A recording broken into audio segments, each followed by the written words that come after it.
पिछले एपिसोड में inner gate के 9 चीफ स्टूडेंट को सिलेक्ट करने आ गए थे।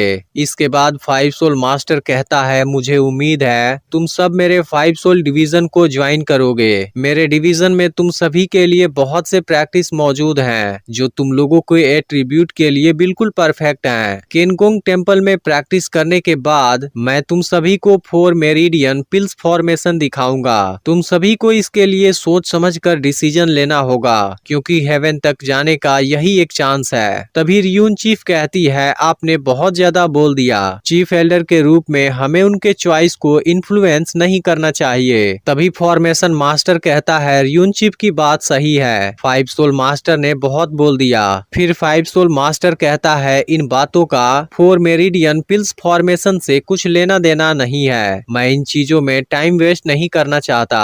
इसके बाद रियून चीफ बताती है, गोल्ड, वुड, वाटर, फायर और अर्थ से फीटल सोल का जन्म होता है। जिनके पास 4 टाइप के क्वालिफिकेशन होते हैं उनको टॉप क्लास का क्वालिफिकेशन माना जाता है, और जिनके पास 5 टाइप के क्वालिफिकेशन होते हैं उनको हाईएस्ट क्वालिफिकेशन माना जाता है। इसके अलावा जिनके पास 4 से कम क्वालिफिकेशन होते हैं उनको मिडिल क्लास क्वालिफिकेशन माना जाता है। मिडिल क्लास क्वालिफिकेशन वाले चाहे जितना भी प्रैक्टिस करें वह लोग हेवनली लेवल को फील भी नहीं कर सकते।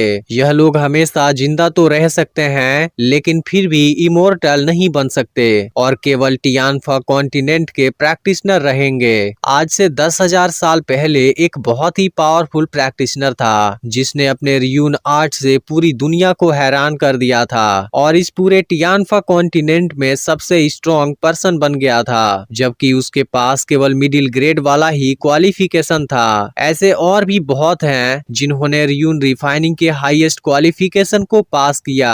मेरे रियून डिवीजन में हर कोई इसे बहुत मेहनत से स्टडी कर रहा है। मिडिल क्लास क्वालिफिकेशन वाले प्रैक्टिशनर भी फेमस हो सकते हैं। Gold, would, water, fire, earth, wind, lightning, ice, time, space, light, beast और डेथ, ये 13 टाइप के एट्रीब्यूट वाले प्रैक्टिशनर होते हैं जिसमें से सभी अपने खुद के एट्रीब्यूट के अनुसार अटैक और डिफेंस रियून को रिफाइन कर सकते हैं। इसके अलावा जब रियून का लेवल बढ़ता है वह खुद के लिए रियून को डिफाइन भी कर सकते हैं और खुद को स्ट्रॉन्ग बना सकते हैं। जिस तरीके से हम रियून प्रैक्टिस करते हैं वह ruin student, ruin refining master, grand master ruin, ruin Holi master, ruin ancestor master, ruin immortal master, master God ruin और इनके अलावा भी बहुत सारे हिस्सों में डिवाइडेड है। ऐसे बहुत से र्यूमर हैं कि रियून प्रैक्टिस में कभी इसका एंड एक्सप्लोर नहीं हुआ। इस वजह से तुम सभी इमेजिन कर लो, रियून्स को रिफाइन करना तुम्हारा सबसे बेस्ट चॉइस हो सकता है। यह सुनकर बहुत से स्टूडेंट्स रियून चीफ को रिस्पेक्ट देते हैं। जिसके बाद रियून चीफ कहती है, मुझे बहुत खुशी है कि तुम सब रियून डिवीजन को चूज करना चाहते हो। तुम सब मेरे पीछे आकर खड़े हो जाओ। जिसके बाद मैं तुम सब की फीटल सोल के एट्रीब्यूट को रिकन्फर्म करूंगी। तभी सूजियान और बाकी 3 स्टूडेंट सामने आते हैं जिनको देख रियून चीफ कहती है कि तुम लोगों के पास 5 सोल क्वालिफिकेशन है। अगर तुम मेरे डिवीजन में आना चाहो तो मैं तुम्हें डायरेक्ट स्टूडेंट के रूप में एक्सेप्ट कर सकती हूँ। तभी फॉर्मेशन मास्टर सामने आता है। वह कहता है, हेवन और अर्थ मेरे ही ग्रैंड फॉर्मेशन से प्रोटेक्टेड हैं। तुम सभी देख सकते हो एक फॉर्मेशन हजारों लोगों को कवर कर सकता है। फॉर्मेशन डिवीजन तुम सभी के लिए सबसे बेस्ट जगह हो सकता है। मैं तुम सभी को डायरेक्ट स्टूडेंट के रूप में एक्सेप्ट करने के लिए तैयार हूँ। जब तुम फेरी गेट में एंटर करोगे तुम्हें फेरी गेट फॉर्मेशन डिवीजन के एल्डर का भी फेवर मिलेगा। यह सुनते ही एक स्टूडेंट फॉर्मेशन डिवीजन को ज्वाइन करने का डिसाइड कर लेता है। इस पर फॉर्मेशन मास्टर कहता है, जब तुम फॉर्मेशन डिवीजन से लौटोगे मैं तुम्हें ट्रेजर दूंगा। अब यहाँ सूजियान और बाकी 2 लड़के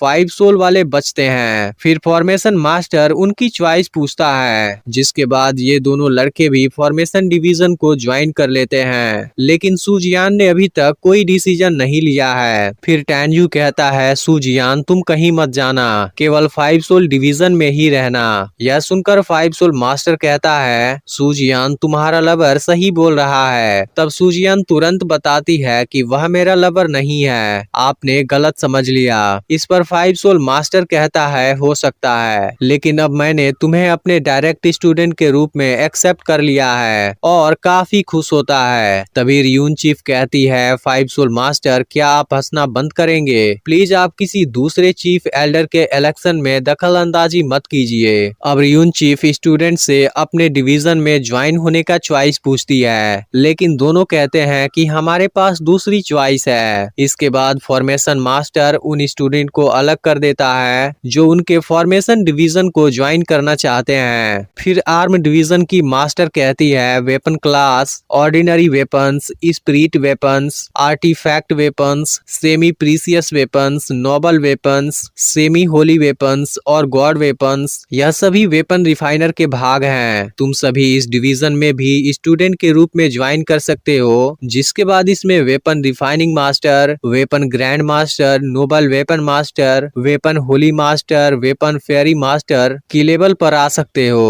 इसके अलावा मेरे डिवीजन में ऐसे बहुत से ट्रेनिंग हैं जो तुम्हारे 5 सोल के लिए बिल्कुल परफेक्ट हैं। अगर तुम आर्म डिवीजन यानी वेपन डिवीजन ज्वाइन करते हो, मैं भी तुम्हें डायरेक्ट स्टूडेंट के रूप में एक्सेप्ट कर सकती हूँ, जिसके बाद तुम लोगों का फ्यूचर जरूर ब्राइट होगा। यह सुनकर रिफाइनर फैमिली वाले 2 स्टूडेंट वेपन डिवीजन ज्वाइन कर लेते हैं। इसके बाद सभी स्टूडेंट अपनी अपनी चॉइस चूज करते हैं। तभी सूजियान 5 सोल मास्टर से कहती है, आप ज्यादा दुखी मत हो, मैं आपके ही डिवीजन में हूँ। इस पर 5 सोल मास्टर कहता है, मैं तुम्हारे फ्यूचर को ब्राइट देखना चाहता हूँ। इस पर सूजियान कहती है, मैं आपको कभी भी डाउन नहीं जाने दूंगी। और इसी के साथ सीरीज के सीजन 1 की लास्ट एपिसोड एंड हो जाती है। वैसे तो अभी तक मुझे सीरीज के सीजन 2 के बारे में कोई भी इंफॉर्मेशन नहीं मिली है, लेकिन अगर आप किसी दूसरी सीरीज की भी एक्सप्लेनेशन देखना चाहते हैं तो कमेंट करके जरूर बताइएगा, नहीं तो मैं जल्द ही एक नई सीरीज स्टार्ट करने वाला हूँ।